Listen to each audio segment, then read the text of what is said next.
When we look at the kidney and renal model assemblage, there are 3 different models, and we're going to look and see what kind of easy features we can pick out.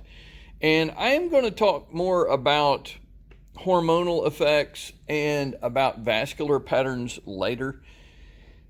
When we look at the kidney, notice that there is a feature on top of it, the adrenal. Notice that there is a cortex and a medullary area. Notice that the kidney itself has an outer capsule that is easily viewed on both of these models. Notice also that the kidney has an inner medullary area and an outer cortex area, kind of like that same pattern we saw in the adrenal. Let's go to this model next, and then we'll go back to this one in a moment.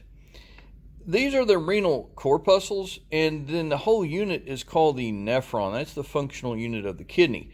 Notice that there is a capsule, there's a proximal convoluted tubule, there's a descending and an ascending limb of Henle, a distal convoluted tubule, a collecting duct, which then empties in the renal papilla, which then empties into the minor calyx, which you can see here, may enter into a major calyx, and then the renal pelvis, and then the ureter, which would then carry the formed urine down to the bladder.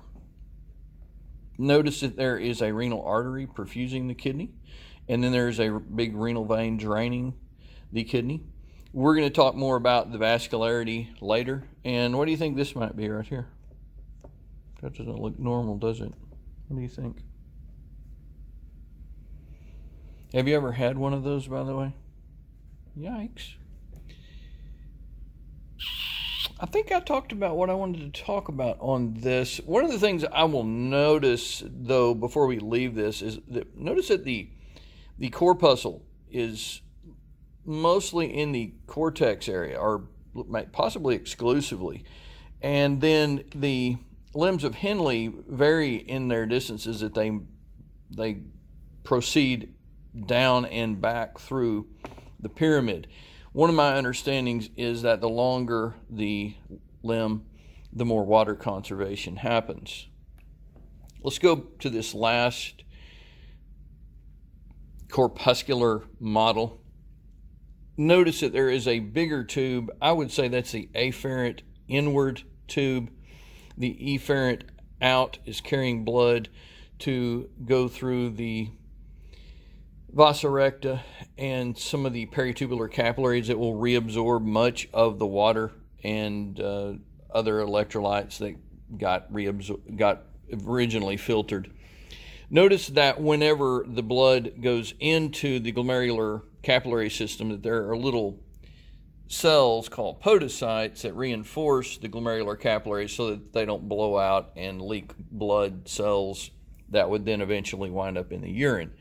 This is the proximal convoluted tubule. So then it's going to go to a descending limb, loop of Henle, ascending limb, and then a distal convoluted tubule, which is most likely this right here, which will then dump into a collecting duct. Now, notice that the distal convoluted tubule has very close proximity to the incoming and outgoing arteriole to this little unit here, this glomerular capsule or corpuscle. That's important because there is some hormonal regulation. There's detection of water concentrations and the like.